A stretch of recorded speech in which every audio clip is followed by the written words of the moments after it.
Baik Ibu, Bismillahirrahmanirrahim. Assalamualaikum warahmatullahi wabarakatuh. Sebelumnya perkenalkan nama saya Dr. Dian yang bertugas di Klinik Paswedan Bahdairi ini. Baik Ibu, izin mengonfirmasi identitas Ibu terlebih dahulu ya Bu.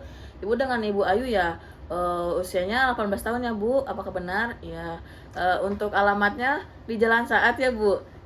Ya baik, Ibu sebelumnya menanyakan tentang vaksin ketika saat berpuasa, apakah boleh vaksin?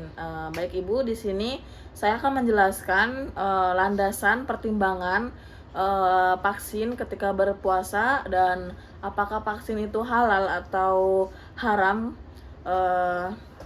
berdasarkan hadis dan Al-Qur'an dan menurut pendapat ulama.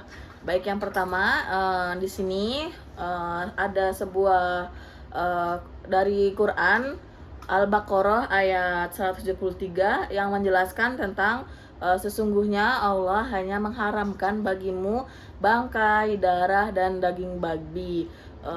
Jika dia barang siapa dalam keadaan terpaksa sedangkan ia tidak menginginkannya dan tidak pula melampaui batas, maka tidak ada dosa baginya.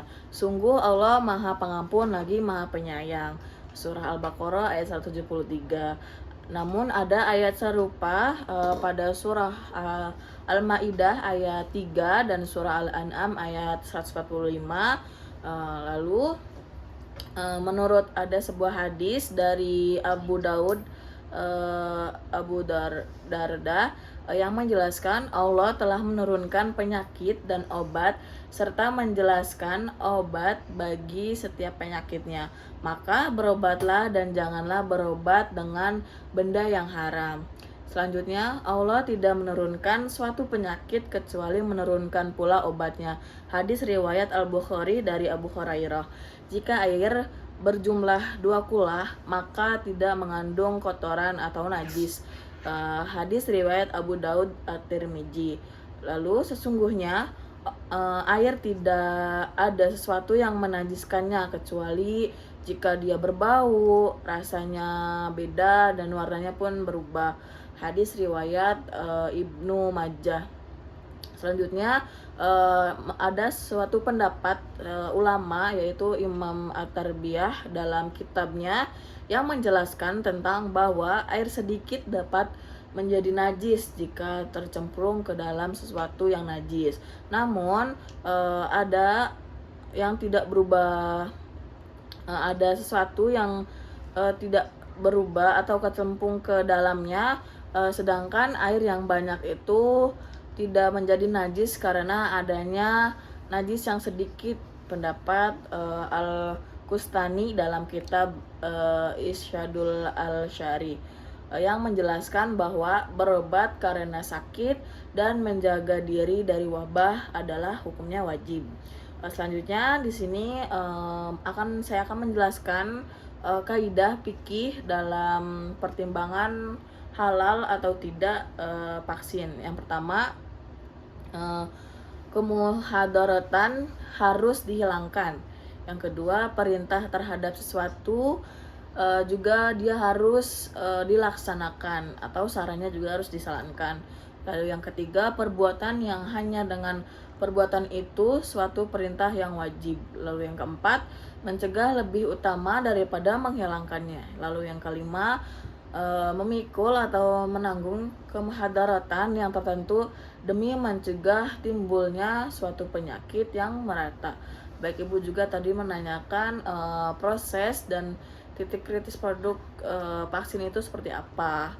Baik, di sini saya akan menjelaskannya. Yang pertama, vaksin Sinovac itu dia tidak ada penggunaan bahan turunan babi dan bahan yang berasal dari bagi tubuh manusia yang seluruh tahapan itu prosedur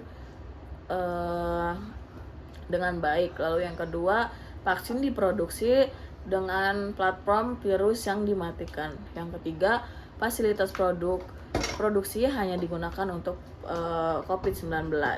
Lalu yang kelima, sel vero merupakan sel diploid yang digunakan sebagai inang virus. Lalu yang keenam, Media pertumbuhan perosel dibuat dari bahan kimia seperti serum darah sapi dan produksi mikroba. Lalu yang ketujuh, terdapat penggunaan tripsin dan beberapa enzim lainnya. Yang kedelapan, dalam penyiapan media untuk produksi sekitar 1,200 liter dan hasilnya itu formulasi dari si vaksinnya. Lalu yang kesembilan, kemasan primer produksi itu digunakan terbuat dari kaca dan karet. Untuk kesimpulannya untuk pertimbangan vaksin COVID-19 ini dari hadis-hadis tersebut bahwa vaksin COVID-19 ini halal karena dalam proses atau produksinya yang pertama dia tidak memanfaatkan babi atau bahan yang tercemar. Lalu yang kedua, dia tidak memanfaatkan bagian anggota tubuh manusia. Lalu yang ketiga, bersentuhan dengan barang najis mustawasitoh sehingga dihukumkan mutanajis, tetapi sudah dilakukan pencucian yang sudah teruji coba. Lalu yang ketiga, menggunakan fasilitas produksi yang suci dan hanya digunakan untuk produksi vaksin COVID-19. Jadi vaksin COVID-19 ini hukumnya dia halal. Selanjutnya di sini akan menyarankan atau edukasi vaksin COVID-19 saat berpuasa. Vaksin COVID-19 yang dilakukan dengan injeksi intramuskular atau lewat pembuluh darah disuntik itu tidak membatalkan puasa, karena sesuatu yang membatalkan puasa adalah sesuatu yang masuk sampai perut jika melewati rongga badan yang terbuka dan sesuatu tersebut dianggap makanan atau minuman. Selanjutnya di sini untuk poin yang pertama, kondisi kebutuhan karena kondisi kebutuhan yang mendesak atau hajah syariah yang menduduki kebutuhan kondisi darurat. Lalu yang ketiga, keterangan ahli yang komplement bahwa ada resiko fatal apabila tidak segera vaksin. Yang ketiga, ketersediaan vaksin yang halal dan suci masih terbatas. Untuk vaksin COVID-19 yang dilakukan dengan injeksi intramuskular atau lewat suntikan tidak membatalkan puasa ya Bu, karena dianggap sesuatu yang membatalkan puasa adalah sesuatu yang masuk lewat mulut, turun ke rongga dan masuk ke perut atau dianggap minuman atau makanan. Baik Ibu, apakah sudah jelas Ibu?